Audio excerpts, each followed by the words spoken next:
I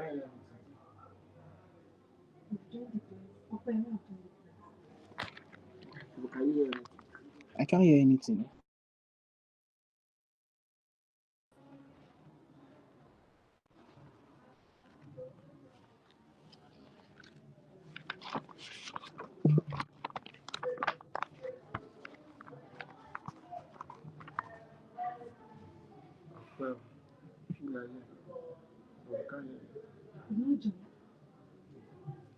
Okay, good afternoon, uh, members of the class. I was hoping that we could get everybody to be in the class before we start. But it's more than we are already past the hour. And I don't want us to start where we do things late. So let me welcome you to the first class, which is the 801 Methods of Historical Research class. Essentially, what we're going to do today is introducing ourselves, knowing the ground rules, what are the things we're supposed to do, what are the things we're not supposed to do, and then to decide individually the seminar presentations we're going to do. I'll go through the process in a minute. Now, I could see that Stella Adewale's screen is being shared by two people.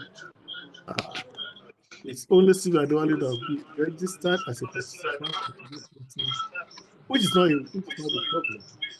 But the second person, I would suggest that you join and can you mute, if you're using two devices, can you, or there are two devices around the place, can you disconnect the audio of one so that it doesn't interfere with the process. So the second person, if you look at my last message in the WhatsApp chats, that if you're joining somebody, if you're sharing screen with somebody, please also join with your own device with your own name so that Zoom can record your attendance as being present at today's meeting. Let me welcome specially Dr. Dolapo Aderemi, who has joined us. I've asked a couple of friends and colleagues, younger colleagues, senior colleagues, to join us for classes at different times. Again, you will know about that shortly. A former student of mine, who is a friend, actually is about to register for the PhD too, has also declared interest in joining the class, not to take any exam, but to also share experiences, to be part of our discussion. So we will be having an interesting session, and I will implore that if you are part of the class that you settle down. I could see people moving around in that place. You are distracting us and you are not concentrating. So this is History 601, 801 class, Method of Historical Research. It used to be described as Advanced Methods of Historical Research. Title of the course, and this is week one. What are we doing today? Welcome, introductions. We'll go to that in a minute. And then I will take us through what this course is about. This course, the course objectives, course description, and what exactly we're trying to do. And I want you to bear it in mind throughout that this course is not just about learning and memorizing. It's not just about, cramming the knowledge. It's not just about knowing, but it's also to build your capacity to become a historian. It's supposed to help you to build your analytical skills, your research skills, to be able to write a good thesis, and subsequently to be able to engage in research as a scholar, if you so choose. So it's not just about knowing, okay? It's not just about knowledge acquisition. It's not just about rote learning, being able to cram and tell things. And that's why this class is not the traditional teaching class in which I'll go to the class, I'll be writing on the board for you. It's not going to happen. But through our interactive process, through our sharing, through our discussion of experiences, through our discussion of practical life realities, you'll be able to build the skills for you to become a researcher, to become a scholar. At this stage, you are not in your History 201 or History 301 class, you are not in your History of American History class, in which the teacher will go to the class and start telling you stories and all that. No, this course is not about stories. This course, like the course on historiography, the course on philosophy of history, is about the core of history itself. How do you build the story? How do you write history? How do you interpret history? How do you build the skills of the scholar? And that's what we want to achieve with you, so that by the time you leave, not just that you can write, okay, not just that I can write homework, not that you can write a thesis, but also you can build others. And that's what we're trying to do today. So we're going to review the course contents. We're going to have the weekly schedule. And as we go along, as I give you the course contents and the schedule, I will tell you which ones are available for you, because each person, each member of the class, each student will give a session, will lead a session of our discussions, okay? And then we'll look at the course requirements, assessments, and evaluation. I'm still tinkering with that, and I'll confirm with Shino Said on the class. Let me welcome Dr. Alimi. Shino Alimi is also online. He's joining us. I hope Dr. Said Amusa will also join us at some point. So welcome, Shino Alimi. Again, for Shino, for Dolapo, I wanted you to join this class so that you can also share experiences with the students, because you went through this process before, you know what it meant, and then you can also, and you are researchers, and you have gone through these phases. So you can also tell the students that what you're doing is not magic. It requires commitment, it requires hard work, it requires dedication, but it is doable. You don't have to cut corners with your work. You don't have to cut corners with your research. You don't have to cut corners with anything you do, okay? So we look at the course requirements, the evaluation. I'll ask with them if you can still tinker with the allocation of marks, because I would like to see more marks allocated to your participation during the course, as opposed to a final exam in which probably will have crammed everything you want to write and do it there. So, and then we'll look at the ground rules for both our in-person and our virtual meetings. We'll be doing virtual meetings for the first half of the class, probably for most of the class. And then on the ground, we're going to have 2 or 3 meetings on ground as well. So let's yeah, I've admitted all the people that's waiting, trying to join. So, and then look at moving forward, next steps. Okay. Now, if you have any questions so far, please feel free to talk. So, this stage, we want to introduce ourselves. I want everybody, the lecturers are spared from it. They want to, they can also introduce themselves and tell us. But for you, the students, you're going to tell me your name and then tell me why are you in this class and what are your expectations? What do you expect from this class? What do you expect to gain and what do you expect to achieve in the course of participating in this class? So all of us are going to introduce ourselves. You know me, I'm Shola Akinrade, course instructor. So that's about what you really need to know. But for you, you need to know who you are and why you're in this class and what are your expectations. Who wants to start?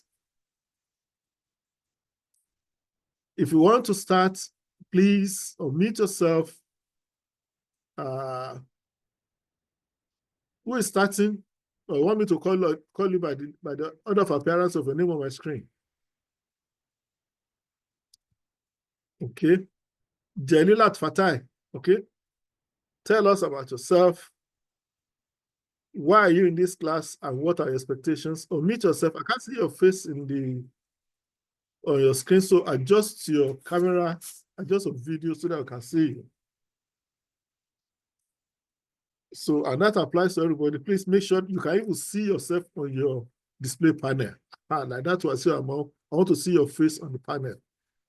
Benson Titilayo, please switch on your camera, switch on your video. Stephen Adewale, please switch on your video. We want to see the face of everybody in the class. If you don't know how to switch on your video, look at your control. You will see an audio mic on the left, followed by a video mark.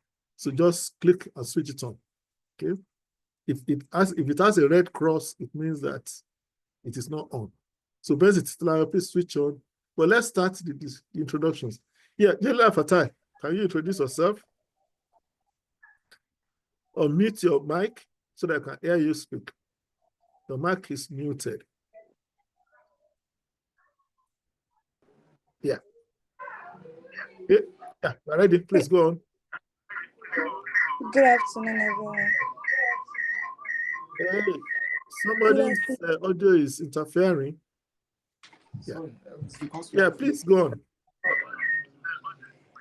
My name is Fatai Jelilat Adejoke. So the other one that is talking, can you please disconnect the audio, please? I can hear another person speaking.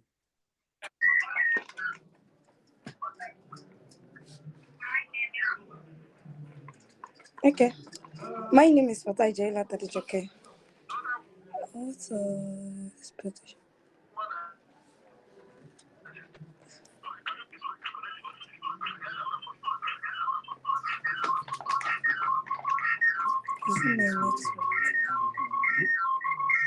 How many of you are in the room? We are four, sir. If you are using different devices, can you move apart a little? If you are using different devices, can you just move apart a little so that one will not be interfering with the others? And then there is, if you look at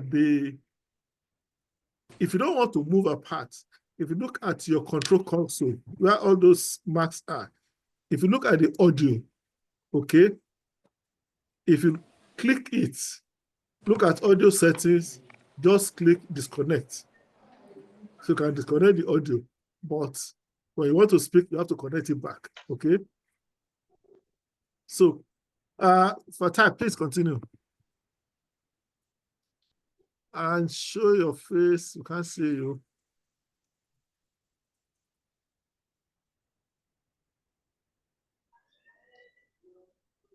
Is she ready?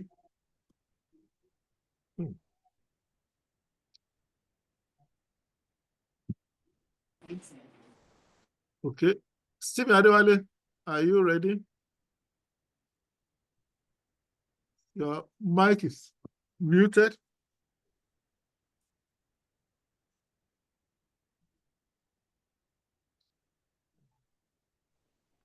So come on. Yeah. Okay.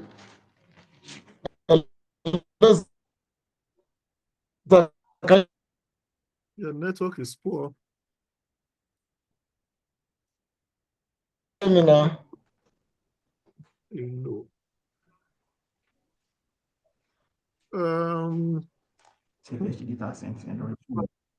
Hello, sir. Yeah. Yeah, you can hear me. Okay. Now we use this for.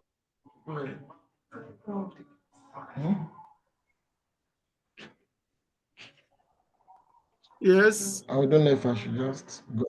Okay. Oh, okay, sir. Okay. Yes, sir. Is that Adewale? Yes. Okay. Yes, sir. So my name is Stephen Adewale. So hello, can you hear me, sir? Continue. Let's see whether we can hear you. Continue.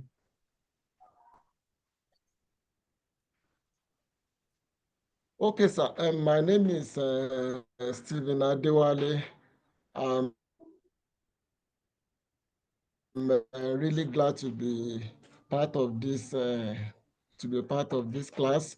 On to OAU as a master student is because I want to become in the last 10 years, I've been involved in a series of research practically with different organizations, NGO, local NGOs, international NGOs, and even and federal government ministries. I've come to appreciate the importance of history and the need for me to learn more and for me to acquire more historical knowledge, because the little knowledge really helped me in the last 10 years. So that's why I decided that now I need to do more. So, and this particular course, Method of Historical Research, immediately I saw the course outline, I knew that this is actually one of the reasons why I'm here. And so I have to pay attention, and I know, and my expectation is that at the end of the day,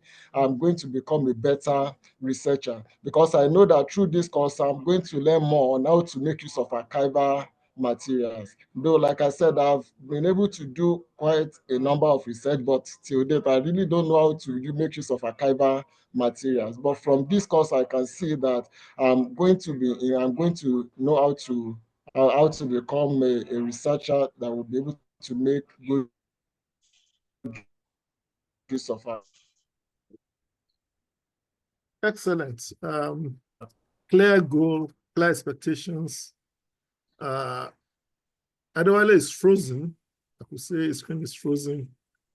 But I could say that he has clear expectations of what he expects, of what he wants. Okay. You still want to talk? Research. Then also I know a little about qualitative research, but I know that in this course I'm also research. I already know about oral history, but at the same time I know I'm going to learn more. Let me leave the floor open to Hello, Thank sir. you. This is Wasiu Amo on the line. This is Wasiu Amo. Okay. Yes, sir. I worked as a research assistant to Professor Bolanle Awe, but I resigned last year because of this program. Because of the problem or the program? No. I resigned because no. Not because of the problem. I formerly worked as research assistant to Professor Bolanle Awe. Okay. And I resigned last year because I want to focus more on my research work, particularly what work did you do with Mama?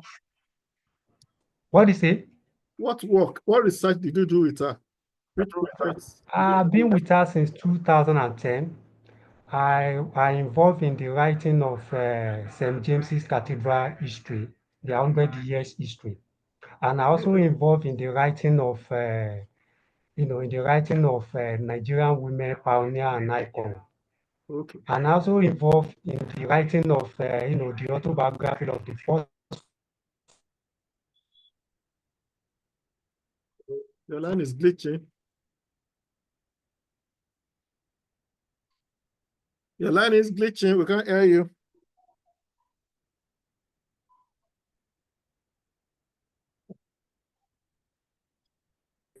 Major Aderoke Kale, which I think she published it maybe. Yeah. Okay. Your screen is frozen. Can you hear me? It's the network, sir. Yeah. Hello, sir. Which network are you using? Yes, sir. Yes, sir. Which network are you using? I hope I'm not on AU network.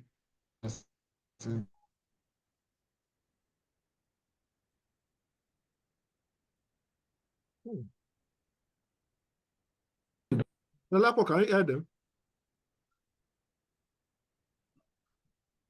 Yeah, your volume is low. I can't hear you. No, sir. No, okay.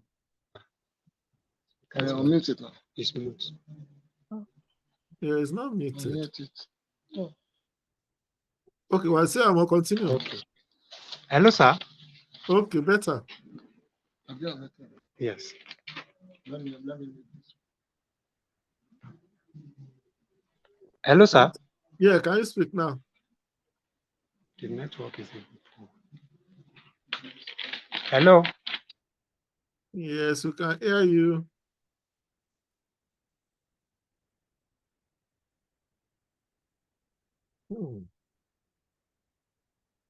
Okay. Who is ready? Are you in the same place? We're in the same place. So Good afternoon, sir. Good afternoon. Who is speaking?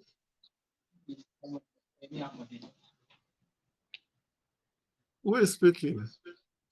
Samuel Okoyemi Akonde. Samuel Okoyemi Akonde. I don't have any screen for you. Did you join somebody's screen? I'm using Stephen Adewale's screen. Okay. Hello, sir. Can you Okay. hear me? Your Stephen Adewale's screen is muted. Wow. I can't hear you at all, sir. Your network is bad. That's what you are saying. Yes. I've advised that you invest in a good network. And the solution, as from the experience of Adewale and Amo, you know that you can't rely on your phone to join a high-level meeting. It doesn't happen. It's not going to work. Not with a miserable 20 MB data. It's not going to work. If you're not ready to invest, maybe you should just step down from the course for now, until maybe next year. So, who is ready to talk? I'm ready to talk, sir. This is Samuel Okoyemi. Samuel Okoyemi Akonde. Yes, sir. I can't see you. Yes, sir.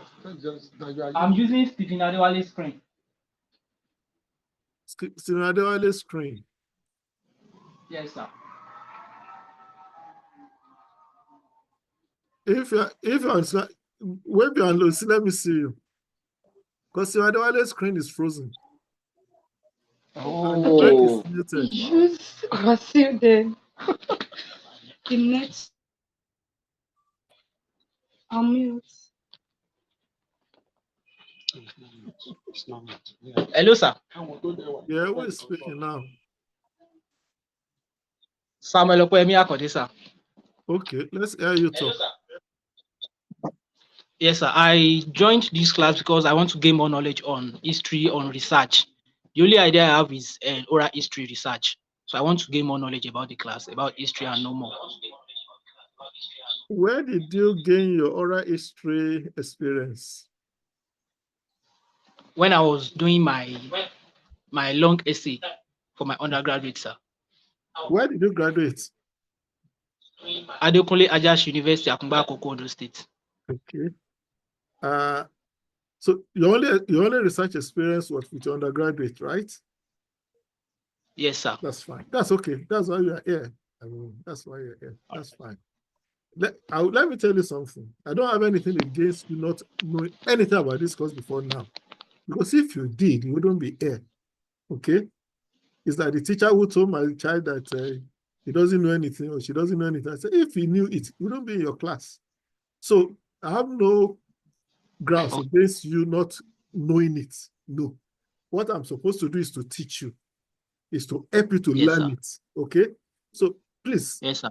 If there's anything that you need to know, please express. Don't feel intimidated about anything.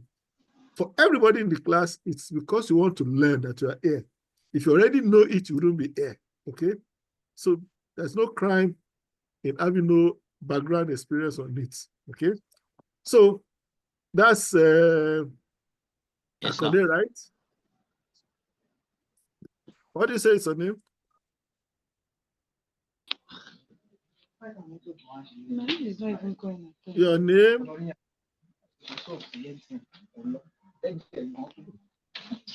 Wow. Okay, let's see what you can do today. Good day, Masu sir. Amoyu. Okay, Benzi Titilayo, you want to introduce Yes, yourself? sir. Good day, sir. Okay. Yes, sir. Okay, please go ahead. I'm Benji Titilayo Rachel by name. I'm so glad to be in your class, sir, because I've heard a little about you and I was inspired to be in your class. I had I'm my... afraid, though. Can you hear me, sir? I'm afraid I can hear you. Continue. Okay, sir. So I graduated in the year 2012, 2013. I had my first degree. So since then, I've been an educator. And because sometimes ago, history was cancelled in Nigeria, but it was brought back to the secondary school curriculum, which was a very good thing. And ever since then, I've been teaching, and I've been helping my students to develop interest in history, because it's needed for them to know their past so that they can have a better future or a better way of doing things, and ensure that the mistake of the past is not committed again. So at the long run, I noticed I needed to upgrade myself, especially when it comes to practicing history itself as a profession, not only teaching history now, but to be a full-fledged historian. So I decided to go for my master's degree. And one major issue I have is writing papers. I really don't know about how to go with all those sources, writing them. So when I add that you'll be the one to take course historical research methodology, sir, I was so glad, because Dr. Musa gave us a brief profile of yours, and I was like, wow, what a privilege. So I decided to... Actually, sir, I put in for history education. I ought not to be part of this class, but because of the fact that I have interest in history, and to know more about history as a course, not just the education aspect. So I decided to join the class, sir. Excellent. I don't know if you can hear me, sir. I can hear you loud and clear.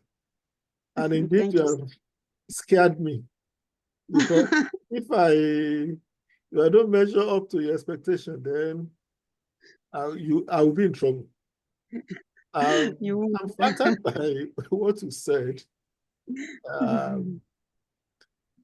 We just try to do our best. That's what we try to do over the years. One of the things we can leave behind is to build up the capacity of other people to be better than us. For those who know me, when I'm leaving a position, I'm looking for a successor that will do better than me in that office. Why? Because whatever you have done, if you don't have a good successor, not that it will ruin it, it will bring it down. It won't even take it off. So it's better you have somebody who is better than you to take over from you. And which is why I want better students, better scholars. I've always lamented about the quality of students. But from the little I've had this afternoon, I'm quite impressed with the quality of the students we're having this year. Somebody has worked with Sobonanda way before, so he knows exactly what he's doing by joining us. Somebody was in NGO world, and he knows exactly what he wants to do. You're a teacher, you'll be an educator, you'll be teaching people, and you know the need to build up others. So these are clearly focused individuals. And it's easier to work with you when you are focused about what you want to do. So thank you so much. But I'm not a magician. Just know that. I'm just another human being. I can make mistakes. Like Yaradua said, the late Umar Yaradua When they said he was sick, he said, yes, I'm sick. I'm a human being. I can die tomorrow. I'm not God. So I'm a human being, no, not God. So don't think that you have a God in your class. No. I'm just another scholar, another student of history, even at this age. Who else wants to talk? Who is next? So we've heard from Benson Titilayo, we heard from Wasiu Amao, and I think we have heard from Samuel Okoyemi Akande, right? Yes, sir. I'm from Stephen. Benson Titilayo. I'm writing the name of those who have spoken down.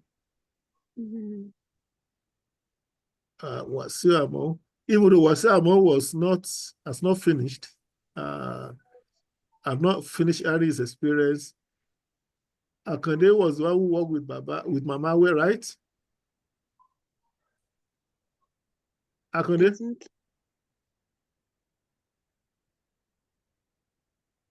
Stephen Adewale. So let's Chief Orolubagwe.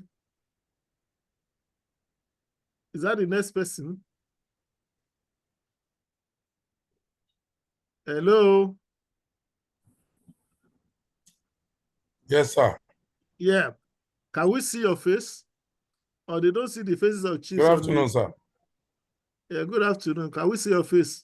Turn on your video. Yes, good afternoon, sir. Yeah, good afternoon. Can you see him? I can't see him.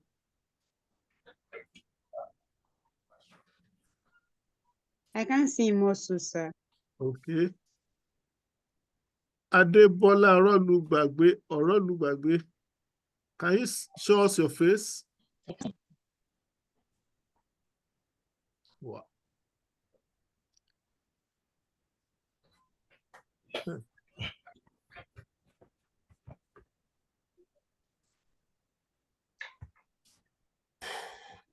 We are waiting.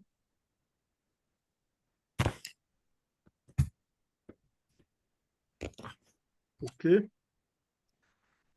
So we are waiting. Can you introduce yourself and why you are in this class and what are your expectations? Well, sir, why I'm in this class, I want to assume that this class means why I'm taking this course. Not necessarily history, History 801, because History 801 is something that is bestowed on us by the department. So the class is not our making. But the course, the postgraduate course of the master's level is basically because I first of all want to study more. I've had my first degree in history, even though I've done a master's in other disciplines in public administration. But I want to do this one because I want to use the opportunity to write about the historical traditions and traditional institutions of Yoruba land, but with specific reference to Ijesha land, where I am a titular chief. So at the end of the day, I hope that will assist me in coming up with a compendium that will enrich the now distorted history of traditional institutions in Yoruba land vis-a-vis Ijesha land, and then be able to add my own quota by putting it into print, So hopefully the thesis that I will have to write will be published as a book. And that is my ultimate objective. Thank you, sir. Thank you very much. I am intrigued by your reason for joining the postgraduate history class. Because you have a clear agenda. I hope it's not revisionist history you wanted to write. Because sometimes we want to write history that will suit our own narrative. But I do hope that the skills you acquire in this class will also help you to do what is right for history and not just for your plan or for your side of the story. I hope I'm making some sense, because yes, you are. You want to do history that will correct, right, the narratives in the public space. Correct. Now, right? That people have distorted the history. Correct, sir. Okay, but I'm hoping that you will not do further distortion to the history by narrating it from your perspective, which may not be the correct perspective. Am I making sense? Because many times we engage. Yeah, but not necessarily from my own perspective, Prof. Excellent. No, let me just finish. Many times we engage in nationalist revisionist history, okay, which we are trying to project our image, project our history, give us the kind of background that will suit our current postures, okay? But in the process, you should be very careful not to engage in revisionist history that distorts history itself. I don't know whether I'm making sense. It's just a caution. Yes, I don't say that is what you want to do. I'm just saying be very careful that you don't engage, because you may discover things that you really don't like. If I will share some of you know I'm the president of the Nigerian Academy of Letters, and we have regular dialogue sessions in which people make presentations. I will share the links for you to join the sessions. It's not compulsory, you can join at any time. But the second to the last one we had about a month ago was titled Researching Traumatizing Topics. Researching traumatizing topics. There are times you do research that what you find will traumatize you. And how do you cope when you have to deal with that? In fact, I will see if I can get you the video for you to watch that session. And it's good for everybody. Because it's not every time you go to the field that you like what you see. Sometimes you discover things that will traumatize you. Let me tell you a story. Somewhere in Atlanta, in the suburbs of Atlanta, there is a community called Comey. Okay? On the way out towards Beaufort, there is a lake, Lake Lanier. Now, when you have the time, Google Oscarville. Just Google Oscarville, history, Oscarville. You find that in the process of excavating to create a man-made lake, they discovered a whole town that was buried under it. A whole town buried under the water. Why? Because these were a thriving Black community in a white-dominated area. The mayor and the county officials wanted to relocate them forcibly.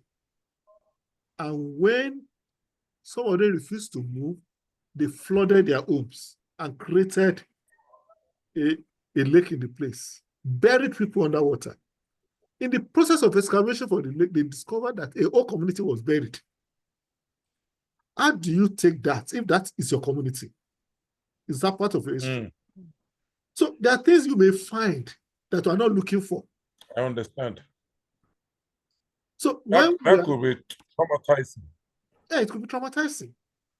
There are things, even if it is not, if time has numbed the pain,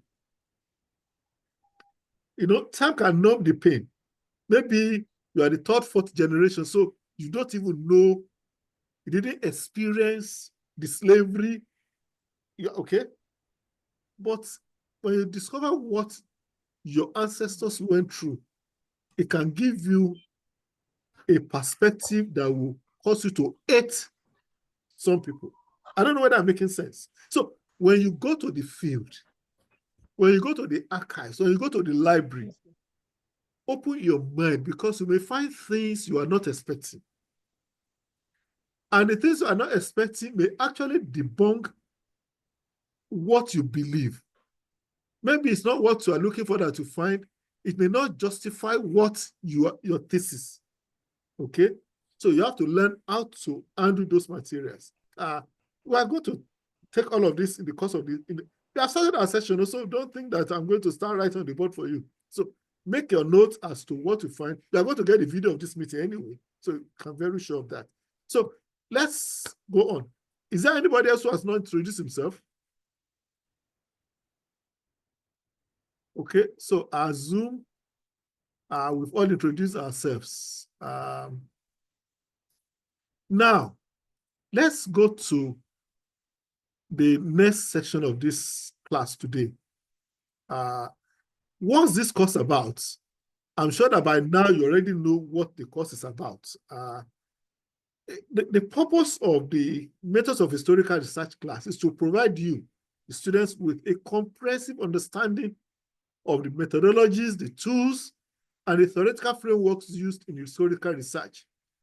I'm sure at one point or the other, you've read other people's works.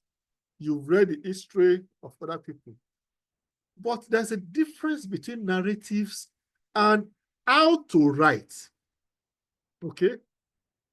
How do we write history? How do we investigate? What are the methods? These are the things you want to learn. By the time you are writing your thesis, these are the skills that will help you to understand. Let me tell you one story. Sometimes in the 90s, 90s, was that late 2000s? Sometimes in the 90s, maybe early 2000s or so. A student came, I was teaching this course, Methods of Historical Research, and I had a student from religious studies. He was a reverend who was the chaplain to a bishop. Okay? And he was going to write on church history. And in the Department of Religious Studies, which is just downstairs, Methods of Historical Research is compulsory for any of their students that want to do church history. So the guy came to my class, and after 2 weeks, he disappeared. So I assumed I was no longer in that option until several months later, about 2 years later. And I got a invitation from the postgraduate school to serve as internal examiner to this student. I didn't even know it was him. Then I picked up the thesis. Ladies and gentlemen, it was rubbish. Rubbish. Total rubbish. Because the skills he needed to do the work, he ran away from acquiring them. I don't know whether I'm making sense to you. This is life story. It was the part of religious studies downstairs. The external examiner came and they were begging me to pass the story. I said, look, I'm not talking about begging me. Let's look at the quality of this work. Is this work historical? So the skills are to help you to write, not just to pass my course. I don't know whether I'm making sense to you. So you know the methods, you know the tools, you know the framework, so that you know how to approach the work. And the course emphasizes critical engagement with primary and secondary sources. You must be able to use primary sources, secondary sources, tertiary sources, like encyclopedias. And how do you develop research questions? Okay? How do you develop the questions to help you when you go to the field? Okay? How do you focus your mind, okay, to know areas of inquiry? If you pick a topic, say the history of the Anglican Church in my community, okay, that is what you want to do. Fine. The question is, why are you doing it? And what are you going to achieve? Okay. And then in the process, what are the kind of questions you want to ask? Has the church been part of the development of the society? Take, for instance, the Seventh-day Adventists. Everywhere they are, you find the Seventh-day Adventist hospital, you find the Seventh-day Adventist church. They are the typical civilizing mission. They not only provide the church, they also provide the hospital. So when they are ministry, and then secondary school. So if you go to Ife or Ilagere, there was a Seventh-day Adventist primary school, not a primary school. There was a Adventist grammar school, and there is the Adventist hospital. It's a totality. But it is easy for somebody to get carried away from one aspect, not to know that there's a connection between the three. If you go to Initial, there's a church, there's a school, there is a clinic. So when Babcock University was setting up its teaching hospital, realize that it has an extension in Ife, that the Babcock Teaching Hospital is Alagri. It was the old Seventh-day Adventist Hospital in Ife. If you go to Initial, there is the Rural Health Center for them. So you must be able to connect the dots in the process. So the questions you are asking are supposed to give you the kind of answers that will help you to develop your narrative ultimately. So you have to engage your primary sources, secondary sources, and how do you develop your research questions? Okay. Now, as part of this class, we are going to have a session on African historiography. You are going to have historiography of African history as a separate course. But we also need to know, how did we start writing history in Africa? How did we start the process? What is the evolution? What is the stage of evolution from oral tradition to the pre-colonial historiography, to the colonial historiography, the post-colonial, and the current revisionist histories? We are talking of decolonizing African knowledge. How did we get to that state? What is knowledge production in Africa? If you can get the book, Knowledge Production in Africa by Tony Falola, okay? So you need to know, how did you progress? First, you know how to research. Now, we now look at our own experiences as Africans, African scholars. How do we start writing our own news? How do we start documenting our histories? Okay, so it was just going to be a part of our discourse. In the process of this class, our pedagogical approach will emphasize seminar presentations. All of you are going to make seminar presentations at one time or the other. There'll be self-directed learning. You go to the library, you go to the archives. There will be field visits. You're going to write reports of visits to the archives and libraries. They're going to write a report we are going to do oral interviews. It's not just to learn how to do it, but you have to go to the field to do it. I'm going to do a report. You pick a topic, and you have to decide the target, the person that you want to interview. And then, of course, we're going to have teacher-led discussions as we're having today. So what are the objectives? By the end of this course, one, you are supposed to have an understanding of the principles and practices of historical research, okay? So if at the end of this course, you don't gain this, then you can ask for your money back from the university that I don't understand the principles, so I don't understand the price of historical research, so I paid my tuition, boss, can I have my money back? Prof, are you serious? Professor Kennedy, can you refund their money because I the one who are supposed to have taught them? Can we deduct it from your salary? So save my salary at the end of the session. Okay. So you're supposed to understand the principles and practices of historical research. What are the principles? What are the guiding principles? What are the things?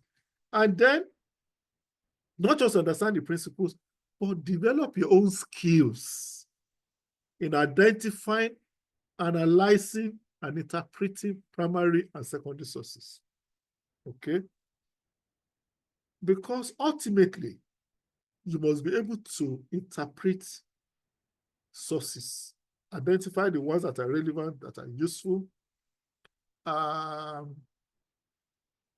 sometimes in 1981, I was writing my undergraduate long essay, and I had to interview some of the old people in my community. So and this is something that is very useful for you. When I asked for the age of the man, they said he was 137 years old. Say 137. That must be the oldest living man. And they genuinely believed it was 137. But what did I do? The firstborn. I met the firstborn, and it was 56 or 57. That's the oldest child. And he had younger siblings. And so that you don't tell them they are lying, no, because you have to be careful when you interview people. Because if you tell them they are lying, then they will withdraw. They won't talk to you again. So if the man's first son, the oldest, and he said he married on time and all that, was 57, and he is 137, meaning that he had his first child at the age of 80. You know, on their own, they realized that it couldn't be true. That makes sense to you. So you must be able to think logically without making people look as if they were stupid. But eventually, you know that they will realize that they were not telling the truth, or they didn't have a proper understanding of the events. Some of you will know Professor Adebayo, Akama Adebayo. He used to be the department at Kennesaw State University. Dolapo must know. If you have no, you at least have. Akama Adebayo came to Nigeria, and we went for a wedding of one of our former students, Lara. Lara was getting married in Lagos, so we went there, and we were coming together in a vehicle. Then there was a fracas. Some things happened on the road. The young daughter of Adebayo was in the car with us. And she said, see those people that are killing themselves. Okay? There was no killing. But in years to come, she might just say, I was there. That I saw them. But what did she see? I don't know whether I'm making sense. So some people have exaggerated impressions of their experiences. You must be able to interpret when you take the data. You go to the library, you go to the archives, you see written reports. You must be able to identify the motive of the writer. You must be able to know why the document was generated. And when you are interviewing somebody, you must be able to know why they are saying what they are saying. If you are interviewing in a community where there is clash between neighboring communities, they are likely to tell you stories that justify their side of the story. Okay? Am I making sense to you? So at the end of this course, your tools, your skills for identifying, for analyzing, for interpreting data must have been sharpened. Of course, be familiar with historical methodologies and how to apply them. Okay? What methods? Is it quantitative that you want to adopt, or is it qualitative? Mostly we deal with qualitative because most of history is empirical. Okay? We deal with qualitative, which means subjective thinking, interpreting, and all that. Qualitative, quantitative, and measurable.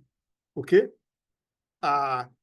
We want to look at the history of census in the country. In 1963, we had this, 1963, we had that. So you must be able to know the applicable methodology and the one that applies to the work you want to do.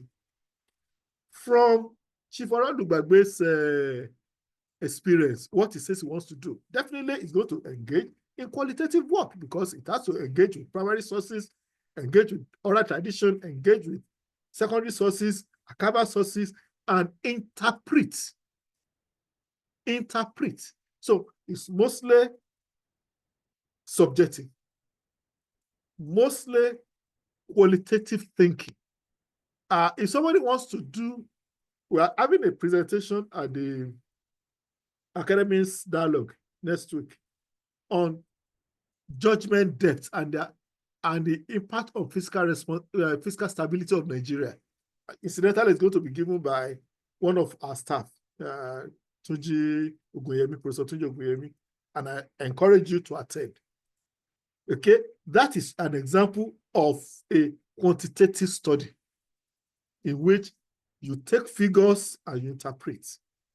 You can see, you can. So know which one applies to your work and then be able to apply it in developing your work. Am I making some sense to you? Can I, if you Yes, yes, a lot of sense, sir. Yes, sir. And then at the end of the course, you must, like I said earlier, I'm going to explore African historiography. Okay, how did we start developing, okay, the art of writing history as African scholars, as African historians? The Garibas of this one who wrote the history of Benin, the Fabumis of Ife of this one who wrote history of Ife. Okay, these are all contributions to African historiography. Okay, we was able to see the trajectory. Okay, and look at the contemporary scholars, the Bertrand of Gotz, the Tiyambe Zeleza, the Tony Falolas. So we look at the progression, but it's just a tip, not something I'm going to fully focus on. It's just for you to get acquainted, because there's a whole course on historiography of African history, which I'm supposed to take in the class.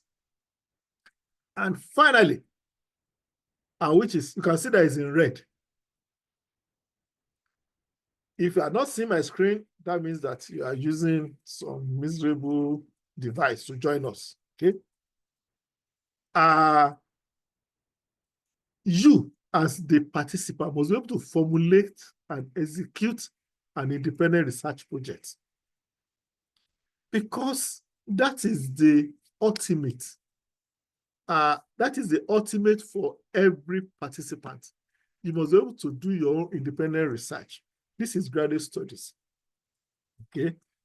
And think about issues you want to engage with. Look at the society, look at our country, look at the national, the global world, look at events, and which ones have attracted you? Which ones do you want to engage with?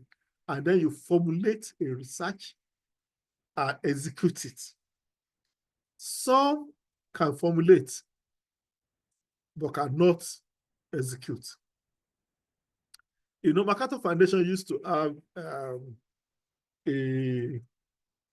a grant project for African scholars in which people will bid for grants from all over the continent. And they discovered that every year, more than half of the submissions from the whole continent come from Nigeria. And if there are 50 submissions, maybe about 30 or 25 or even 40 come from Nigeria. So they decided to create a project for Nigeria on its own, and Africa, for the rest of Africa as one, Nigeria as one. But where am I going? One of the assessors were discussing, and he said the problem they had was that the Nigerian scholars, they knew how to write good proposal, but they didn't know how to implement. That you look at the research proposal, and then you look at the output, you wonder whether it's the same person who wrote the research proposal that wrote the project itself. So it's not enough to be able to formulate. You must also be able to implement, to execute your research. And I can't be supervising all of you, definitely. I'm not even sure I will supervise any of you. But one thing I want you to take advantage of is to discuss your work with me at various stages so that I can also help to guide you. I may not be an expert in everything, but with my experience, methods, in historiography, and in actual empirical work study, I can help you to guide your discussions. Okay. It's for free. Don't worry, I'm not going to charge you. So, but make sure you are doing a good job. So, what's next? How are we doing? Are we okay? Do you have questions so far? Sir? Questions? So far, so good, sir. Please, I have a question, sir. Okay, questions, yeah? My name is Wasiu Amon. Yes, please. Sir, please, my question is this. Ibadan is known for its own historiography. ABU is known for its own historiography, part of, I'm talking of Marxist philosophy, Marxist historiography. What does, OAU, School of History, stand for in terms of historiography? There's nothing like Ibadan historiography or ABU historiography. There was the Ibadan School of History. Yes. Okay. There's the ABU School of History. And their work, and all of them were actually what? There was Ife School of History. The first publication was that of, I'm not sure whether that of Kola Folayan, Tripoli in the age of the Karamanlis. Okay. The age of Yusuf Pasha Karamanli. Then there was the one by Professor Dr. Shegun Oshoba. Then there was one by Professor Akinjogun. So every institution, then there is the Nairobi School of History, which is which publishes the works of what do you call it? Now, what you call about the School of History were actually the products of their researchers. That is the work they have implemented, okay, over the years. UI, of course, was number one. They were the first school of history in the country. So it is natural they were miles ahead of us.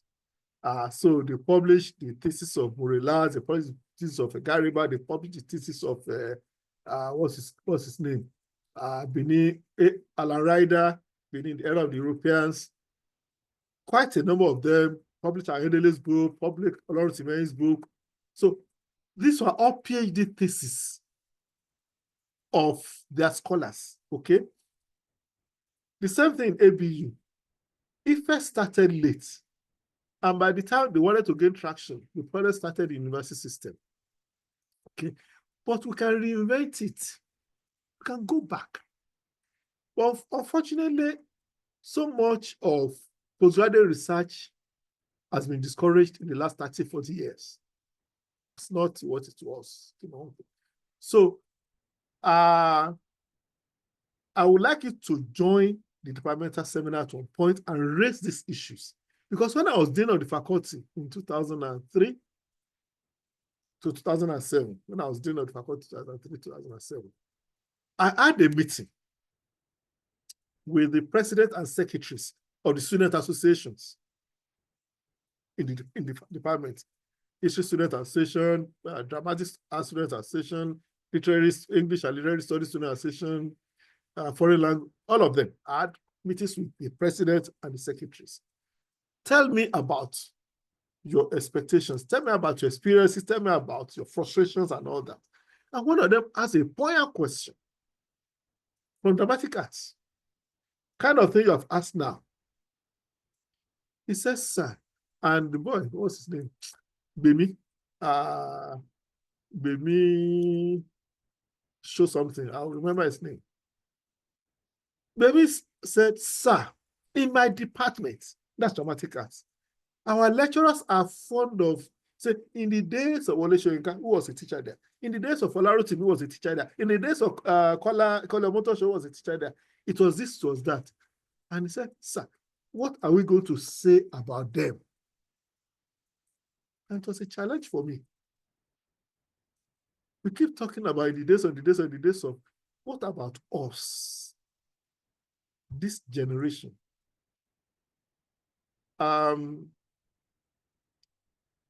When a student came from another university Tunde Odutan is a professor at Towson now in Baltimore. When he knocked on my door, sometimes in 2001,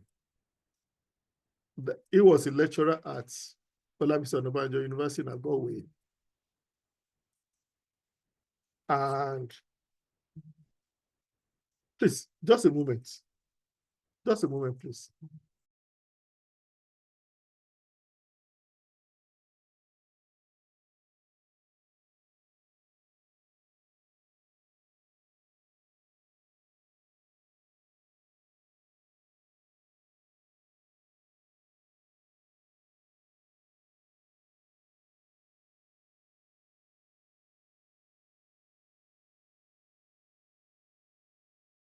So,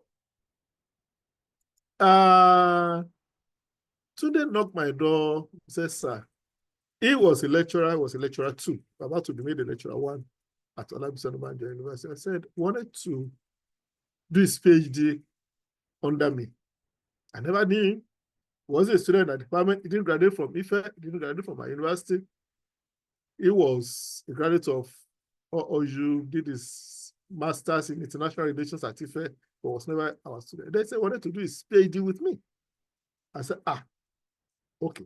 Why? He said, I've read your works, I've seen what you've done and all that. So for me, the same thing Robert Aduze is dead. Now, some of you might have heard about him. He made a first class at ADME and came to my office that day, said, wanted to work with me. Okay.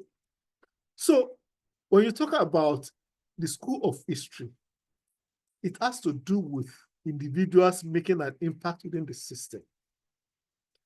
When was it Benson Titilayo that said, oh, I heard about you and all that? It's a challenge for me because it means that some people are expecting you to do better or to mold them, to help them to grow. So it's a challenge for you too, okay? I'm not going to run down the department, but we have a lot to do to regain that glory of the past. Any other question? So I can review the course contents and weekly schedules. Before we start reviewing the course content, I want you to look at them critically, okay? Each one. Are you seeing my screen? Okay. Okay. Yes, yeah. Excellent. Look at each one carefully because you are going to speak on one at least during the semester. I'm going to lead this class at least once. Okay. So you have to decide which one. I'll let you know the seats that are available. Okay. I've allocated, I'm taking some of them. I'm bringing in some guest lecturers from UI and then from the department to take you through session. There's a colleague from Usuka who is also going to speak to you at some point. So, but look at the content as we go through, okay? Today we're doing the general introduction. Next week, we're going to have introduction to historical research. I'll give a broad sweep of the course, okay? Under that, we're going to have understanding historical research, what is the definition, what is the importance, what I'm trying to do, okay? Then we'll look at the overview of historical methods and African historiography. We're coming to it, okay? So, that I'm going to take. I'll take you through the broad sweep of the course, okay? The following week, that's week 3, we're going to deal with primary and secondary sources, okay? Look at introduction, what's the definition of primary source, of historical sources, what is important, what's the classification. Then we look at primary sources, definitions, examples, evaluation. Secondary sources, definition, examples, evaluation, and then probably take some case studies. You may not have to, but you have to take case studies of these sources, okay? And then what is not there is evaluation, evaluation of sources. Then, where we? The following week, we are going to deal with archival research and libraries. How do you use the archives? I'm going to introduce you to our libraries. I guess, yeah, one of our guest speakers will be taking us on this session. Introduction to archives. What are archives? There are digital archives now, there are physical archives and databases. How do you navigate them? The ethical considerations in archival research. Then how do you use libraries for historical research? Okay. Then week five, we are going to be dealing with qualitative research methods. Okay. Qualitative research methods. Introduction to qualitative methods, interviews, oral histories, and co. Okay. These are things, like I said earlier, qualitative. They are things that you can see. It's empirical. Then content analysis, discourse analysis, and ethnography. Okay. The ethical considerations in qualitative research.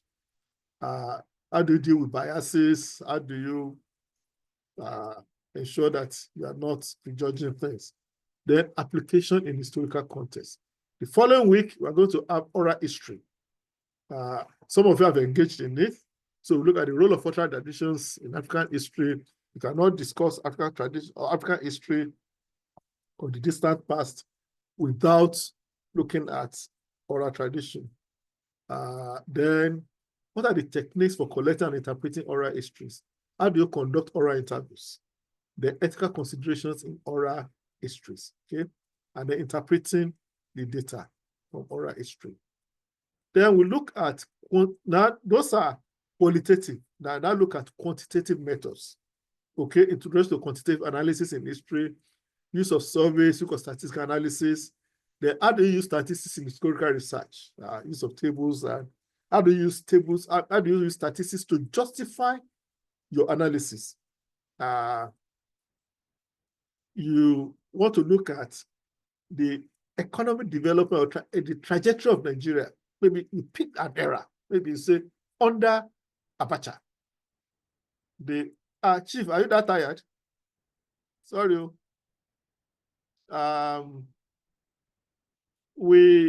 He said you want to analyze Nigeria's economic development under Abacha. The question is, what are the statistics to back up whatever position you are taking?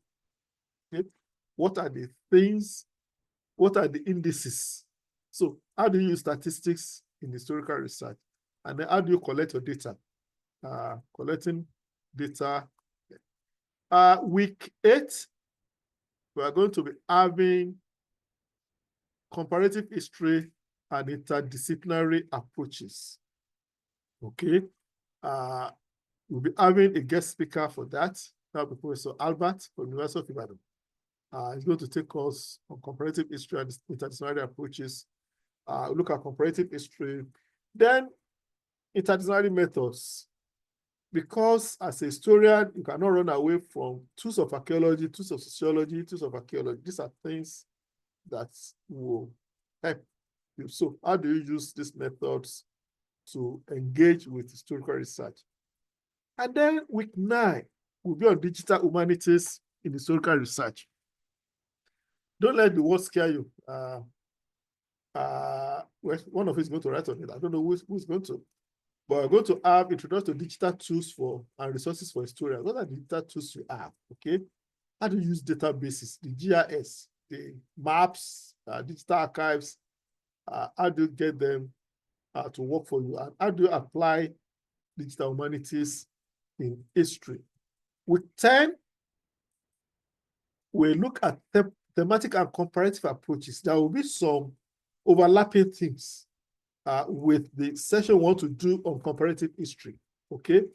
So we look at exploring thematic histories. Okay. Mostly people do narratives, history of Origbo or history of Ilesha or history of Ibadan or history, rather than thematic studies, gender, okay, economic development, the political development of societies, okay, all of them. How do you explore themes? And frankly, I personally enjoy thematic studies more than straightforward narratives. Because in doing your thematic studies, you take narratives to a different level in which you look at it in phases. You look at different aspects of it, okay? So we look at comparative methods in African history, and then we're going to have a discussion on comparative analysis of historical events across regions. Let's look at some of these things. Week 11, what are the challenges we confront in African historical research?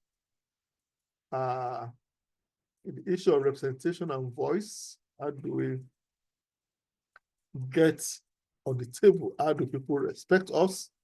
How much of history is being produced? How much of historical scholarship are we doing? Then how do we navigate colonial legacies, historical narratives? Because, in recent years, I've been having all these arguments about decolonizing African history, okay? The question is, what are the issues? How do we navigate the legacies, the colonial legacies in historical narratives? Then we're likely to have a discussion on ethical dilemmas in historical representation.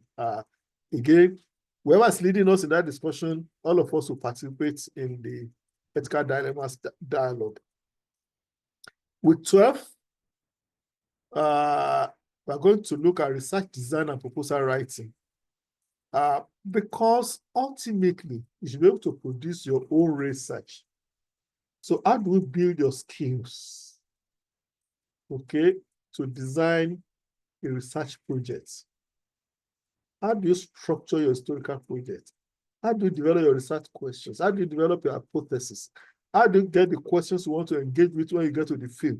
And the field doesn't just mean go to the communities to interview, but even the field could be your archives, could be the library, okay? How do you develop the research questions? And then how do you write a research proposal? I wish we could have done this earlier because, again, but this is the first semester, so it's likely to be the second semester you are going to do your research proposal. So this is supposed to prepare you for the time you'll be submitting your research proposal.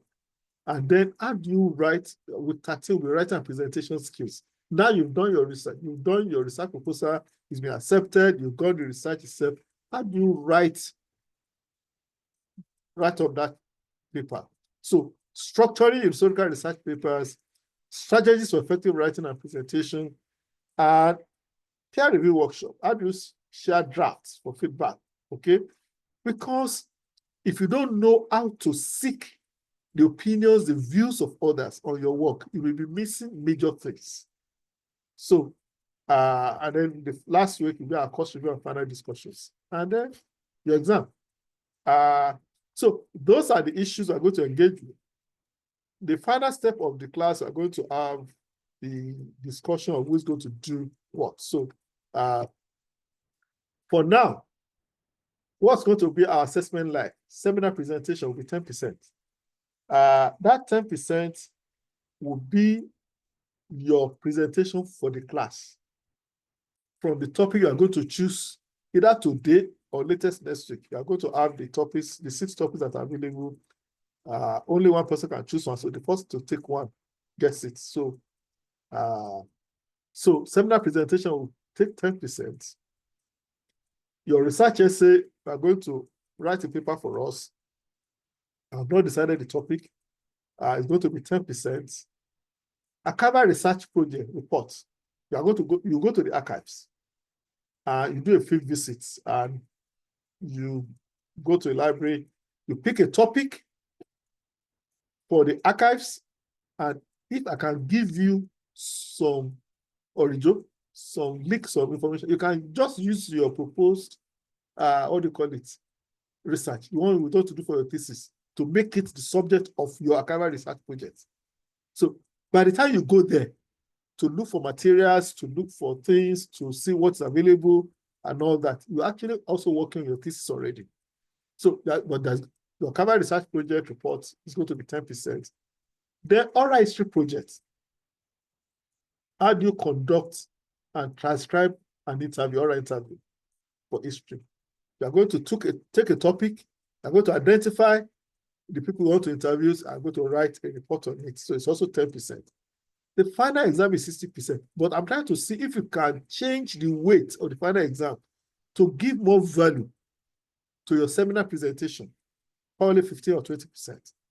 To your research essay, probably around 15%. So that we reduce the weight of the final exam, so that you will have passed your exam even before we go to the exam hall. Because if you have done well in your research presentation, and the good thing about research presentation is very simple. When you have made the presentation,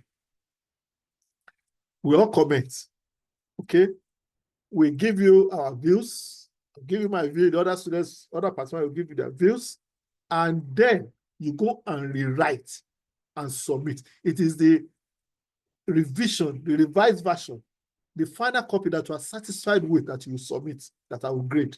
I'm not going to grade you based on your presentation. No, that would not be fair, because we will have, I want you to have the benefit of the comments from the class, the benefit of reading other things about it, and then you produce a final version, which you are satisfied with, and then you submit. And that is the one I will grade. And I beg you, score an A in that. Because it's an exam, I already know the question. Make sure you score an A in it, because it is your work, and you know it's going to count towards the exam. And you have the second, third chance to do it right. So you write, you present, you listen to comments, you listen to my views, and we help you to make it better, and then you write the final version. And that final version is what we are going to grade. So it's your choice what the final version looks like. I hope I'm making sense. Okay? So please, make sure you score an A in it. But if you choose not to score an A, it's not my fault too, because the grade is from 0 to 100. So you can choose the one you want. But I want you to take it at the top. Your research essay, again, is your own handwork. We pick the topic, but then that one, there's no second chance. So make sure you do it well when you're submitting. If you're not satisfied, don't submit. And I beg you, nobody submits handwritten note to me. Please. Nobody submits handwritten work to me. It must be word processed. It must be electronic submission. Okay? So when you give me the hard copy, I will also take the soft copy so I can read it when I'm not on the ground. I can read it on my system, I can read it on my laptop, I can read it on my tablet, whichever one. Academic research, your choice. Oral history project, your choice. So, but I want more weight for those ones rather than the final exam, because by the final exam, I should be satisfied that I've made some impact on you, that you have gained some things. There is this joke. He said, lack of trust make people set exam. You teach me, you ask me whether I understand. I say yes. Now you're waiting the exam again. I don't understand now. So the exam is supposed to help you to articulate, but it's not supposed to be the heaviest component. I will ask the department if I can tinker with the value. So far, so good. Any comments, questions from you on what I've said so far? Because supposed to be an interactive session, although it is an introductory class. I'm just laying the marks. So comments, questions, please.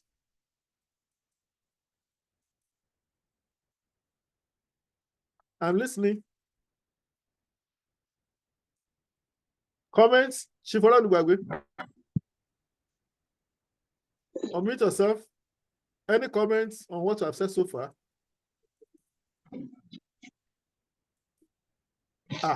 Chief has disappeared though. Samadewale.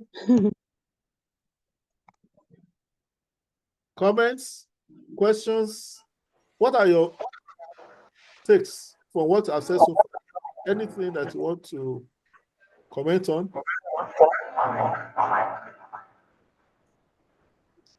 Yeah? Adewale? Yes, sir. Question, sir.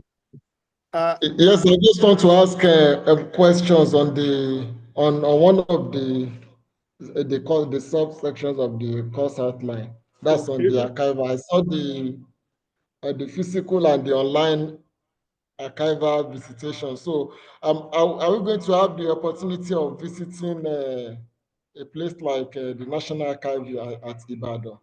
Yes. Or we have to limit it to online? So I don't, because I can see online here. We said, and I thought, can you see my screen now? Yes, sir. Can you see what is this? Archival research and what? Okay, and libraries and okay, look at bullet 2 under it. What does it say? Okay, navigating, digital and physical archives and databases. Okay. So physical archives are there. And we have NAI, NAK, and NAE, Ibadan, Enugu, and Kaduna. The National Archives, Kaduna, National Archives, Enugu, National Archives, Ibadan. The most used one is Ibadan, and I expect you to be there, all of you, at one time or the other, to visit and see how to use it. It's no longer what it used to be, but it's still there. It's no longer what it used to be. So, in fact, what I thought you were afraid of is the digital archives, the online archives. But again, you get the links. If you search, you'll find them. Many libraries now, including Ezekiel Oluwasomi Library, they are developing their digital archives. Most newspapers, because the newspapers of the 60s, the 50s, they are fading. They are getting old. So to save them, they are digitizing them. So you may not be able to see physical newspaper and you'll be opening the pages one by one. No, not. But you see the same material online. And the good thing about some of them is that even without being in the country, you can access them on the website of the holding institution. If you are friends with Professor Kevorotimi, talk to him. He has used the Kew Gardens in England. So Colinde Library in London is the newspaper library. It's a newspaper library. When I was a student and I was going to Colinde Library, it was the physical papers we were going through. But now, everything is digitized. Am I making some sense to you? Yes, sir. So they are available there. So how do you use them? Okay. I try to do my own digital archiving way back in 1987 when I was using the National Archives in Ottawa in Canada. I had access to the materials, but I was not allowed to photocopy. I was not allowed to photocopy. So what I do, I had to transcribe by writing them out, but then I started taking pictures of the pages. That they couldn't stop. Okay. So until today, I still have those things with me. Although the world no longer uses the kind of audio tapes that I used to read the contents so that I could play it when I get back to my base. So there are things you can do. You must be innovative. So any other comments? Any other questions? Yes, Prof. Please, if you can just help me. We can't hear you.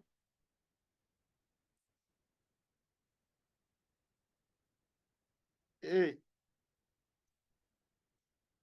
Can you hear him? No, sir. Okay, please give me a second, please. Please give me a minute. They are just 6 and 7. Please hold on for me. I'll join you in a minute, please. I'll join you in a minute.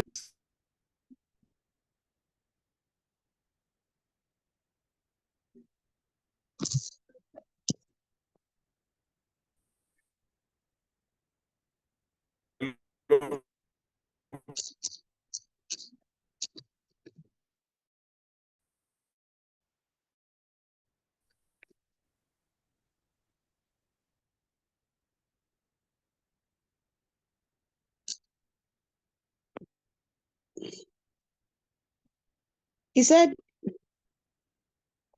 we should hold on for him, that will join us in a minute. Sorry? He said we should hold on, that will join us in a minute. Okay, no problem. Yeah. Thank you. Yes, sir.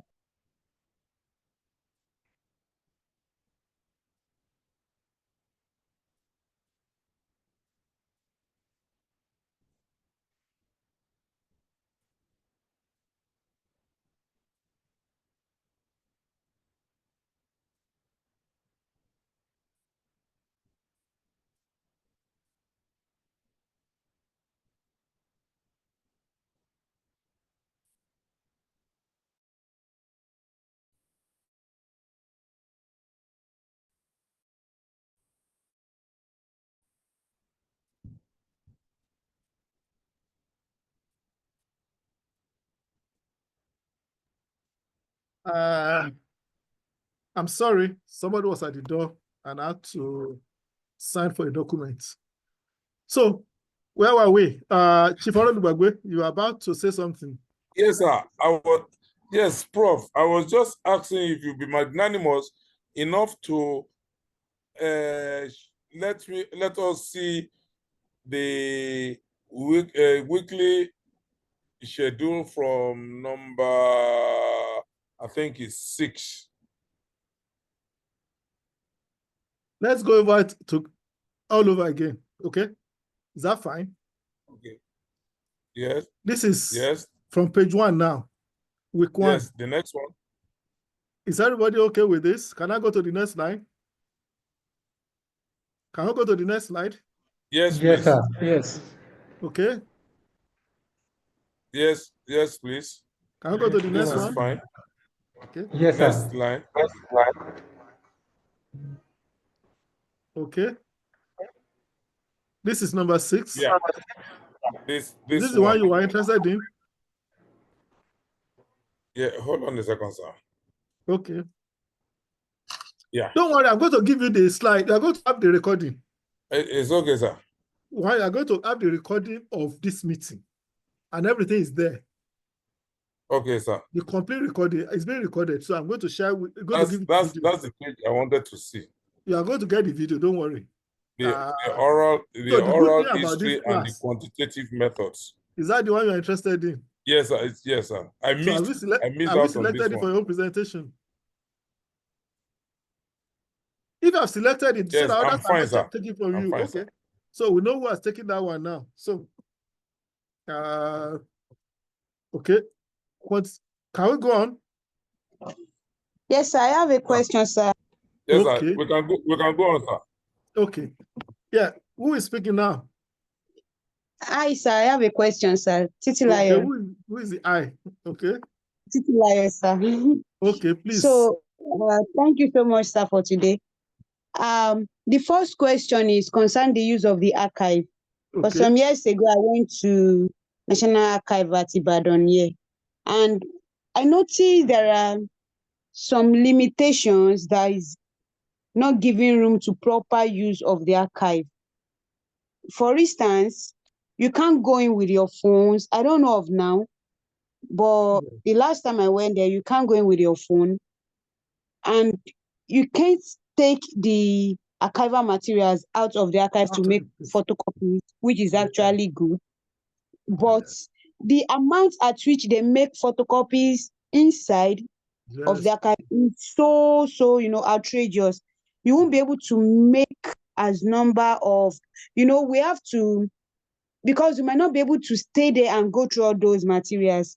We have to make photocopies, and when you get to your personal place, we can then select and then interpret the necessary materials. But because we were not allowed to take pictures of those materials, or except to make photocopies, then it was maybe like, I can't remember, maybe 150 or 200 per page, and it was too much. So how can we, I don't know, is there something that can be done that can help us to control the excesses of those workers, or the rules, so to say?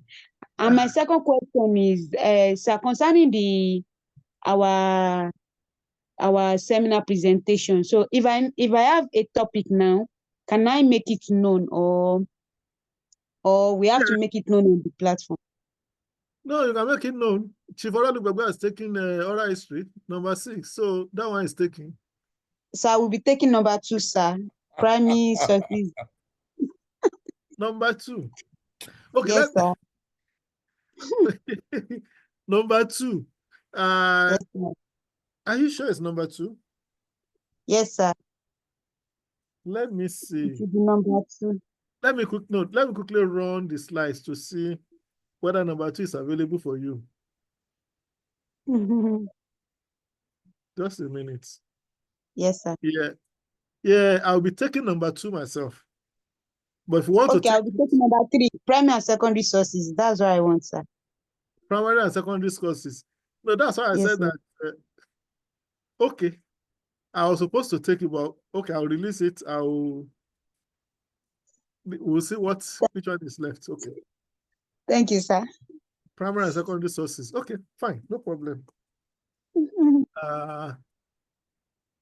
Okay, let's go back to, so somebody has taken primary and secondary sources, somebody has taken oral tradition. The available ones now. Hello, sir. So let's get to the available ones before you start choosing. Exactly. Any other question? Hello, sir. Yes. This is Wasiu Amo. Okay. I want to know the available one for others for us to pick from. We'll get to it very shortly. Is number 3 available, sir? We'll get to it shortly. We'll get to everything shortly. We'll get to everything shortly. We'll get to everything shortly. Don't worry. Okay. Okay, sir. Okay. Number 3 is supposed to be what? Primary and secondary sources. That's the one that. No, I'm talking of Akaiba River research. No, well, I'm bringing a guest speaker for that. Okay. I want to teach you that. Okay, sir. Okay, sir. Yeah, I want to teach you that one. Yeah. So I'm bringing a guest scholar for that. Actually, it's Dr. Said that's going to take you that one. So it's going to be a teaching session like this. But you can prepare to make a presentation on it. Now, when we get to the topics, we'll know which ones are available, and then you can make your choice. Now, what are the ground rules? That when there's no sin, when there's no law, there's no sin. Is that not what they say? Yes, sir. So, if we know the rules, then the question of breaking them will not arise. Okay. What are the ground rules? And you can also set new ones. Number 1, I want to see you participating actively. Okay. Am I making sense? Yes, sir. Participate actively. No, it's not monologue. This is not, the teachers in primary school in those days, not the current primary school. I don't know whether you were in primary school at that time.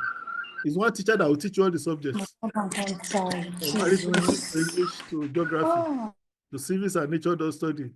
But this is not primary school. So let's avoid monologue. Hey, you are here, you are in the class, please. Okay. Let's avoid monologue. Let's be actively participating. And to help us to actively participate, every week before the class, I will share the discussion points with us on the WhatsApp platform. So you can then go and prepare before the class. And we'll notice who is doing what, who is sticking, who is participating actively. So please. And then you can intervene at any time. Just indicate. Okay? You can intervene at any time, but you must indicate that you want to intervene. And show courtesy to others. Show courtesy to other participants, to other members of the class. Even when you disagree with their comments, don't come to my class and tell your colleague that they are stupid. You don't know anything. Please, that's not the language in my own class. You can disagree with somebody, but you don't have to be rude to them. Indeed, if you don't disagree with people, then there's a problem. That means that you have not read anything. Okay? So we must have different perspectives on issues. This is history, not mathematics. When the answer is 2 + 2 is not always 4. You can intervene at any time, but please don't interrupt. If somebody is talking, allow him to finish. Okay? This is a class of talking. This is history. It's a class of talking. It's our job. Talk. But when you are talking, allow others, to finish before you take over. For our online meetings like this, if you look at your control console on your Zoom platform, you will see the link for raising your hand. If it's not directly showing, click on more.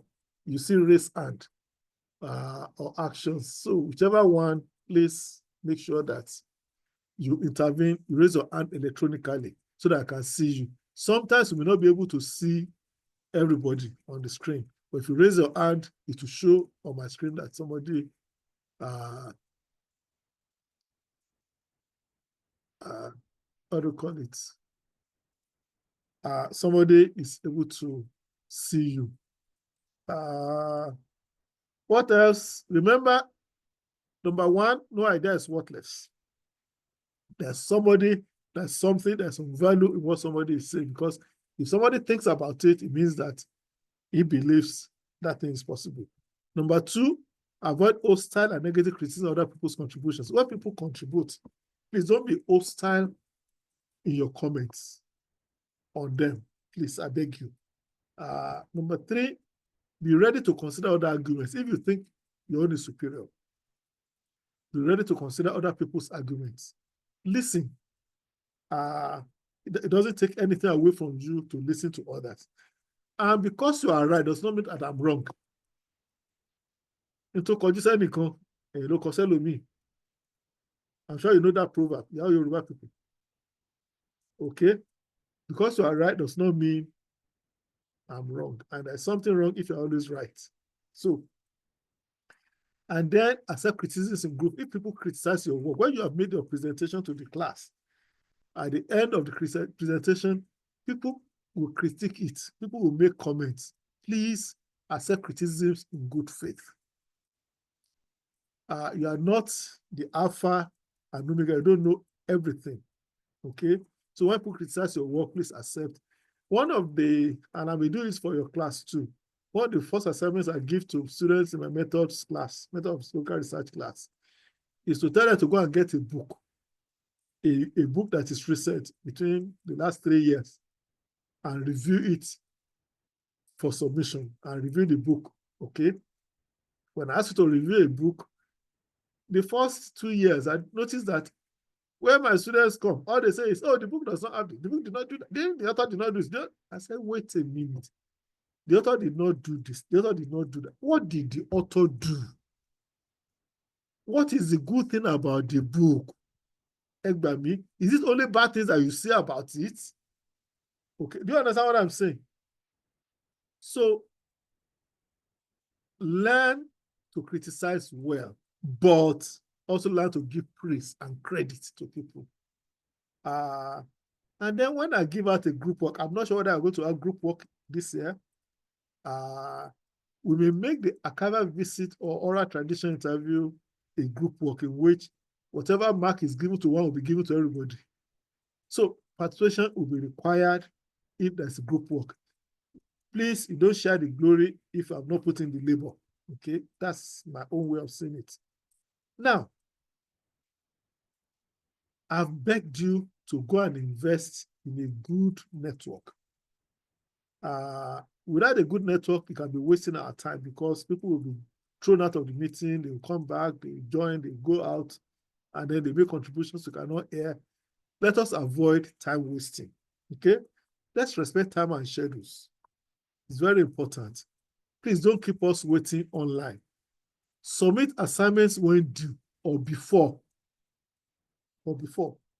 Don't wait till the last minute before you submit your assignment because the last minute something may happen.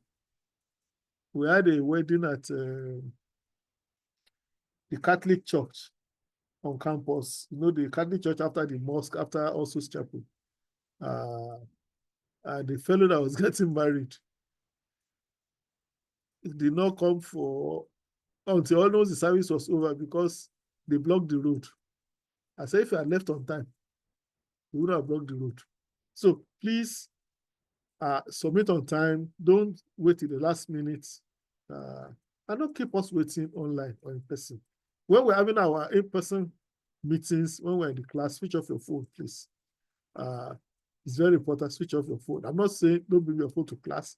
You can bring your phone because you can do research and you can Google things while we're in the class if necessary, but learn to concentrate in the class.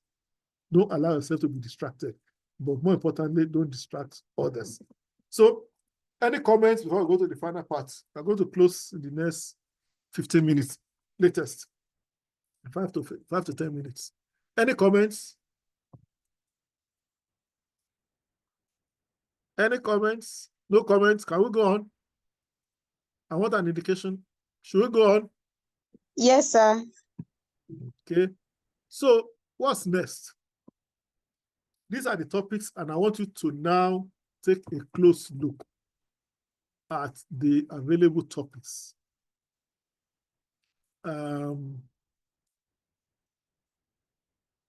Today is week 1, 5th of February. The general introduction, which I'm handling. Next week is week 2, which is introduction to historical research, which I'll be handling. It's going to be more in-depth than what I've done today. Week 3, I thought I was going to do it, but who picked it the other time? Was it Jelilat or who? Benson Titilayo, sir. Titilayo. Yes, Benson sir. Titilayo. Okay. Let me just write a name on it for my own record. We'll see which one will be left. Okay. Week 4, I cover research and libraries. I said we should allow you to be taught. So Dr. Said Amsa, I'm sure you know him. He's also your teacher. He'll be taking us that session. Okay. Week 5 is qualitative research methods. Okay. That's the one that deals with traditions, with interpreting.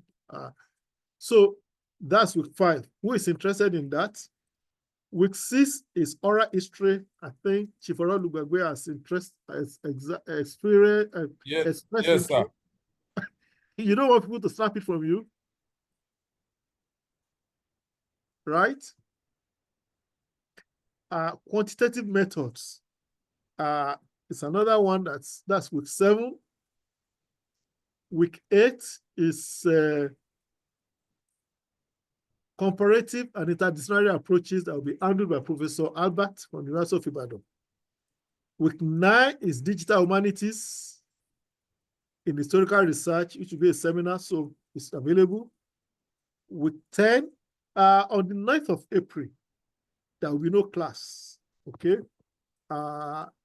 Because I will be at a program in Lokoja that day. So, and we may not finish on time for me to join the class. So there will be class on the 9th of April, which is also a Wednesday.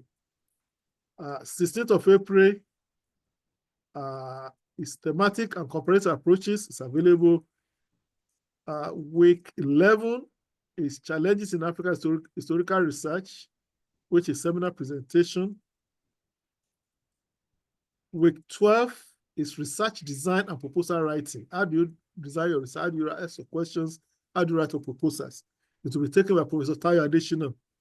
Professor Tayo Adesina is the current global professor of history, British Academy Global Professor of History at Manchester University in UK. He was a professor, he's a professor at the University of Ibadan, and is a graduate of our Department of History in Ife. He did his master's, post-degree master's and PhD with us. He's an outstanding scholar, and you enjoy his class. Week 13 is writing and presentation skills. I thought I would take it, but I spoke with Dr. Alimi, is going to take it for us. We'll be moving Professor Goine Chendu to another one eventually. Professor Goine Chendu is an outstanding scholar. I thought I would ask her to do it because she's the editor of one of the leading journals in the world, Africa Journal in Humanities Scholarship. She's at the University of Nigeria, Nsukka, one of my mentees, and she's doing very well. And then the last session will be course review and final discussions. These are your recommended readings for the course. But you are going to get the slides. You are going to get the recording, and the recording is part of this. Slides is part of the recording you are going to get. So comments, questions, expression of interest. Let me indicate the ones that are available. So do we have expressions of interest? Time is going, time is going, time is going. We already spent 1 hour, 56 minutes. We have less than 5 minutes to end the class. Or do we allow you to go and reflect? Yes, sir. So I'll pick qualitative research. Qualitative research. Yes, sir. Qualitative methods. research methods. Qualitative research method. That's week 5, right? Yes, sir. What's the name? Stephen Adewale. Stephen Adewale. So only 3 left. The other 3 you can choose, but let me know before next week once you choose. By now you know that week 1 is gone, week 2 I'm taking, week 3 is being taken by Benson Titilayo, week 4 is being taken by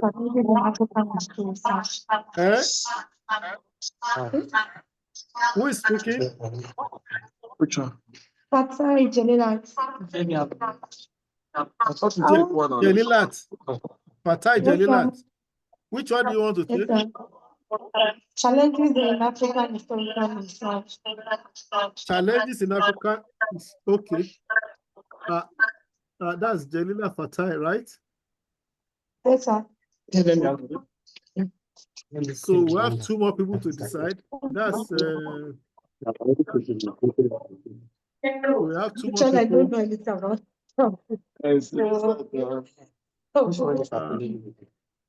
We have that you don't need to know anything because it's because you don't know that you are here.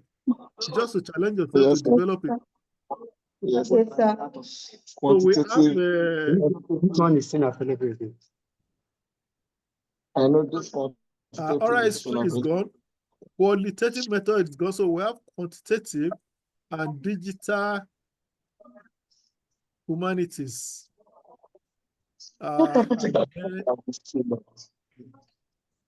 Thematic and comparative approaches and challenges. So challenge African historical research is gone, right? So we have available quantitative methods, digital humanities, Historical research. Which one is available? You can take your time, please. But if you want to do it now, you're very free. Okay. So these are some of the books that we read.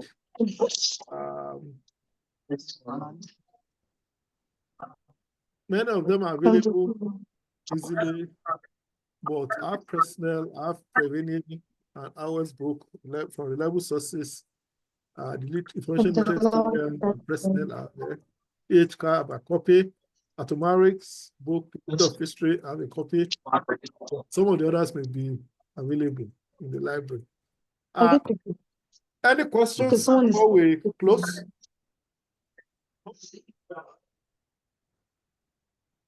But we are yet with our own.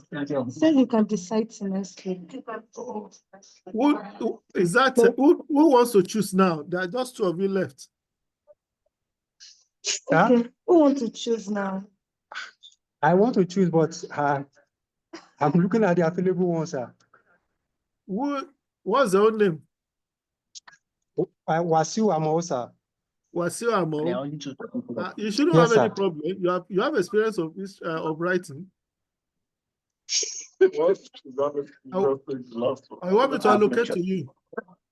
No, I want. I will prefer the archival research something. No, I want it as a teaching work because we are going to use the archives for the work. I want it to be taught.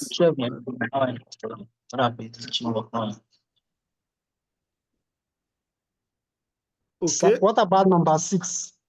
Number 6 quantitative is method. Quantitative methods. That's okay. That's Wasiu Amo. Yes, sir. Let me use it. Okay. So that means I'll take the last one, sir. I'm left with no option. Who are you? Samuel Okoyemi Akande, sir. Samuel Okoyemi Akande. Yes, sir. You have digital humanities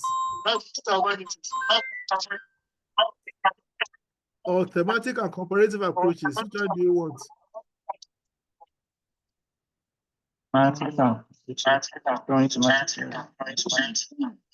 Eh? I think I'll go for number 9, sir. Thematic and comparative approaches. Number 9 is digital humanities in historical research. No, number 9, not number 8, sir. No, you are using the old one, not the current one. Okay. Thematic and comparative approaches. Thematic and comparative approaches. You say your name is Okoyemi? Samuel Akande. Samuel Akande. Yes, sir. Okay. I will update this. Okay. It will reflect in the. Well, let me see if I can actually edit it. So that I can put your name straight. Let me do. Okay. So let's go to them. Primary and secondary sources is who now? Benson Titilayo, sir. Benson Titilayo. Yes, sir. Okay. Qualitative research methods. Yes, Stephen Adewale, sir. Stephen Adewale. Okay. Oral history. That's Chief Orolugbagbe. Yes, sir. Yeah. I had a student in 1989 or 90, was it 91 or something? Adeola Orolugbagbe. That was my immediate younger sister. Oh. She also did history. She read history. Yes, and I think she had 2-1. I don't know what she had, but she was bright. Yes, just in line with the tradition in the family. My father also did history. I think your family has to pay me. You have to pay extra. 2 for the price of 1. A family of historians. Family of historians. That's good. Quantitative methods. That's Wasiu Amo, right? Or sorry? Quantitative methods. Yeah. Quantitative methods. Quantitative methods. Is it quantitative that we have first? Wait. Quantitative method. Who is taking quantitative methods? Quantitative method, Wasiu Amo. Quantitative, Wasiu Amo. Quantitative. Okay, Wasiu Amo.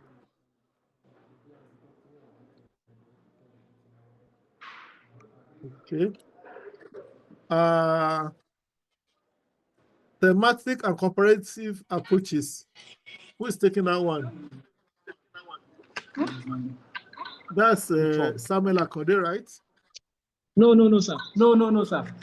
Mine is thematic and comparative approaches. Yeah, I said Samuel Akande, right? Yes, sir. Yes, mine is thematic and comparative approaches. Yeah, that's what I said. Yes, sir. Samuel Akande. Challenges in historical research, in African historical research. That would be, was that Janila Fatai? Yes, sir. Okay. Better tell us the challenges. So. Okay. So you get this digital humanities. It's either I put somebody else to take it, get a scholar, or I take it myself. Okay. Are we okay now? We will get the final version in the slides. I mean, what do you call it? In the presentation video will be sent to you. So, let me see. Just a moment. I want to go back to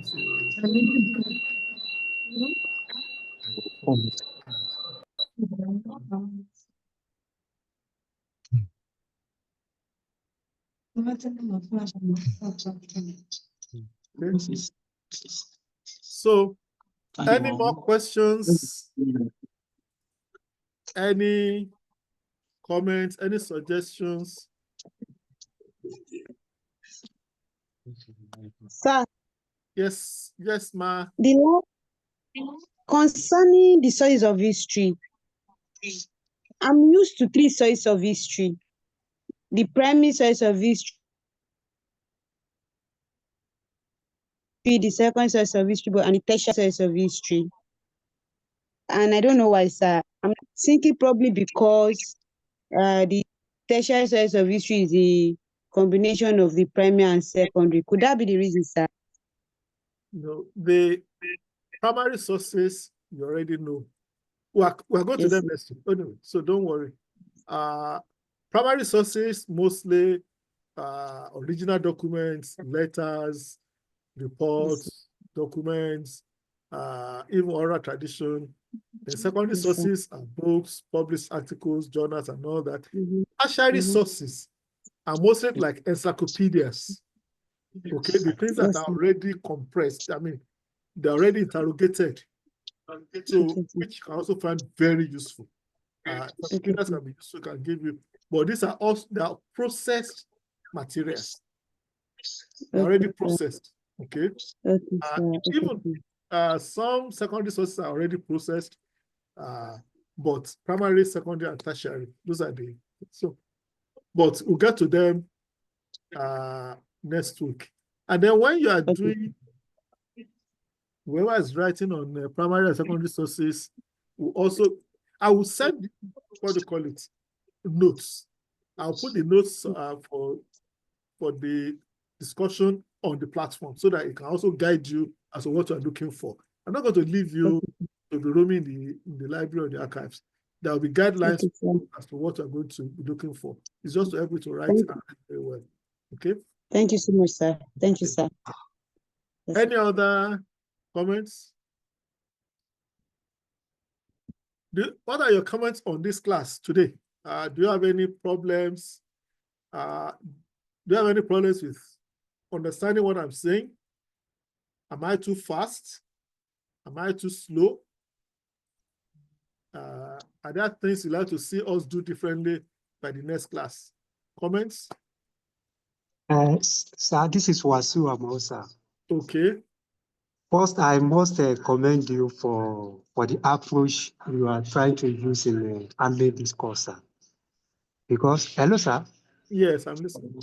Because I love the methodology you are trying to introduce, particularly because I'm familiar with two of the guest lecturers that we are about to invite into this course. That's Professor Albert and Professor Olutayo Charles Adesina. So I know them very well, and I know what they are capable of doing, and even sharing their experience with us will go a long way in helping us and even shaping our historical understanding of historiography. So I think I really commend you for that, sir. And I really love it, sir. I love it, sir. Thank you so much, sir. Okay, thank you. Thanks for your comments. I appreciate. Yeah. Any other observations? Thank you very much, sir. This is Stephen Adewale. Okay. I want to None, appreciate sir, except that we look forward to being attentive students in your class, sir. Yeah, it's good to be attentive, but it's good to be active. It is not. I'm not the Bible. I'm not God. I can make mistakes. And there's always new knowledge that can be explored.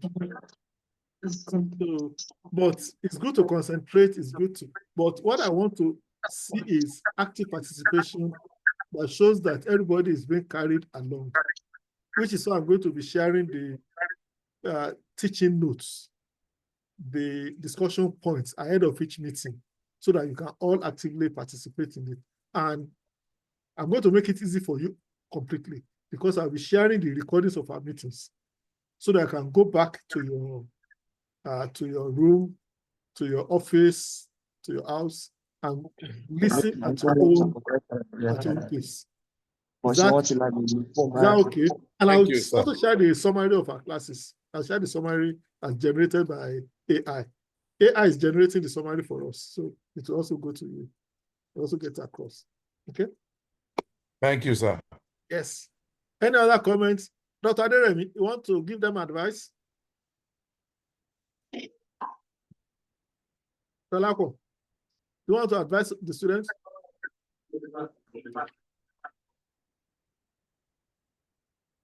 You went through this before, so you know what it is. Okay? Maybe she's not there. So I wish you the very best. I'm here. Okay. Hello, sir. Okay. Can you hear me, sir? Yeah, okay, I can hear you now. Can you hear me, sir? Yes. I'm actually here. I'm here. Yes, sir. It's actually a pleasure listening to you, sir. And you have actually touched many important aspects. I was just trying to remember, it was the Professor Lauren on them.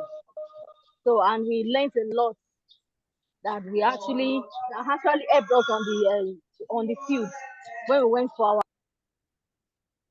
field work. So all these things that you have helped us to understand again now, they are going to be very useful when the time comes to do other field work and other work ahead in the course of the program for the upcoming students. Sir. Thank you very much, sir. Thank you so much, Dolapo. Well done. Hello, okay. Sir. Yes. Yes, sir. Thank you, sir. Well done. Thank you. Thank you very much, sir. Yeah, final words, please. Yes, sir. Let's avoid staying in places where there's distraction. Because it not just disturbs you, but it disturbs other students.